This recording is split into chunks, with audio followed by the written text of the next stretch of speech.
রাত ৩টা বাবা কল দিয়ে বলল, তোমার মাকে এই মাত্র খুন করে এসেছি, আমিও আত্মহত্যা করব, যদি পারিস তাহলে আমাকে ক্ষমা করে দিস। সকালে এসে আমাদের লাশ দুটো দাফন করার ব্যবস্থা করিস। এই পৃথিবীতে তুই একা হয়ে গেলি, চিন্তা করিস না, দূরের ওই আসমান থেকে তোকে আশীর্বাদ সর্বদাই করব। আমি কান্নাজড়িত কণ্ঠে বললাম, বাবা তুমি এসব কি বলছো? মাকে কেন খুন করছো? আমি তো কোনো কিছুই বুঝতে পারছি না, নাকি মজা করছো? আমার কথার উত্তরে আব্বু বলল, বেশি কথা বলে সময় নষ্ট করব না, তোর মা এতক্ষণে পরপারে অনেক দূর চলে গেছে, আর আমি এখন আত্মহত্যা করে তার সঙ্গে হাঁটতে শুরু করব, না হলে সে হারিয়ে যাবে। আমি বললাম, বাবা প্লিজ মায়ের কাছে ফোনটা দাও, আমি তার সাথে কথা বলবো। বাবা বলল, সে তো গলা কাটা অবস্থায় নিশ্চুপ হয়ে ঘুমিয়ে আছে, তুই সকালবেলা তাড়াতাড়ি গ্রামের বাড়িতে চলে আয়। আমাদের দুটো লাশ নিয়ে পুলিশ পোস্টমর্টম করে কাটা ছেঁড়া যেতে না করে বলে ফোনটা কেটে গেল। সঙ্গে সঙ্গে বাবার নাম্বারে আরো কল দিলাম, কিন্তু মোবাইলটা বন্ধ।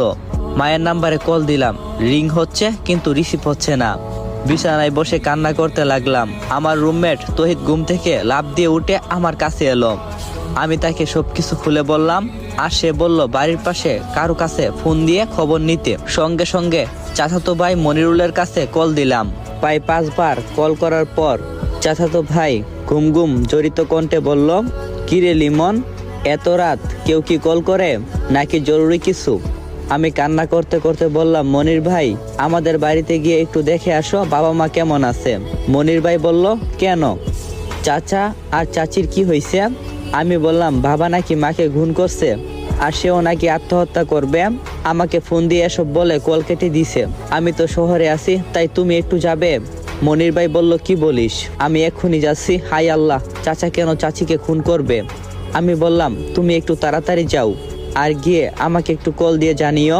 আমি বরং ততক্ষণ সবকিছু গুছিয়ে রওনা দিচ্ছি, প্লিজ তাড়াতাড়ি যাও। মনির ভাই বলল, আচ্ছা ঠিক আছে। আমি খাট থেকে নেমে তাড়াতাড়ি প্যান্ট শার্ট পরা শুরু করছি। তৌহিদ ভাই কি করবে বুঝে উঠতে পারছে না, আমাকে বলল, আমিও তোর সঙ্গে যাব। আমি বললাম, তুই কেন যাবি? তৌহিদ ভাই বলল, সত্যি সত্যি যদি চাচা চাচির বিপদ হয়ে যায় তবে তো। আমি বললাম, প্লিজ এসব বলিস না, পৃথিবীতে আমার বাবা মা ছাড়া কেউ নাই। তখন তৌহিদ ভাই বলল, আচ্ছা মাথা ঠান্ডা কর আর চল তাড়াতাড়ি। রুম থেকে বের হয়ে রাস্তায় হাঁটছি, কোনো ধরনের গাড়ি দেখতে পাচ্ছি না। মেন রাস্তার দিকে একটু গিয়ে কিছু একটা পাওয়া যেতে পারে, তাই সেদিকে হাঁটা শুরু করছি। বাস স্টপে এসে একটা মাহিন্দার পেলাম। রাতের বেলা এই দুইটা গাড়ি একটু বেশি চলে জানতাম, তাই উঠে বসে পড়লাম। মাহিন্দারের মধ্যে বসা অবস্থায় মনির ভাই কল দিয়েছিল, কল রিসিভ করলাম। হ্যাঁ মনির ভাই বলো। তখন মনির ভাই বলল, লিমন তোদের রুমের দরজা তো ভিতর থেকে বন্ধ করা, ভিতরে বাতি জ্বলে, কিন্তু ডাকাডাকি করলাম কোনো শব্দ পাচ্ছি না, এখন কি করব, আমার মাথায় কাজ করছে না। আমি বললাম, মনির ভাই আপনি দরজা ভেঙে ভিতরে প্রবেশ করুন, তাড়াতাড়ি করুন মনির ভাই। তখন মনির ভাই বলল, সত্যি সত্যি যদি তেমন কোনো কিছু হয়ে যায় তাহলে তো পুলিশ ঝামেলা করবে, কারণ পুলিশ শুধু বলবে কেন আমি দরজা ভেঙে ভিতরে প্রবেশ করছি। আমি বললাম, না কিছু হবে না। আমি তখন বলবো, আমি নির্দেশ দিয়েছি আপনাকে দরজা ভাঙার জন্য। মনির ভাই বলল, আচ্ছা ঠিক আছে। কল কেটে দিয়ে একটা অস্থিরতার মধ্যে হতাশা কাজ করছে আমার ভিতরে ঢুকে তারা কি খবর দেই সেটা অনুমান করতেই কষ্ট হচ্ছে। আর আমার বাবা মায়ের মধ্যে তো কোনো সময় কোনো রাগারাগি দেখিনি, তাহলে কেন তারা এরকম করবে? মিনিট 10 পর মনির ভাই কল দিল, কাপা কাপা গলায় বলল, লিমন তুই কোথায়?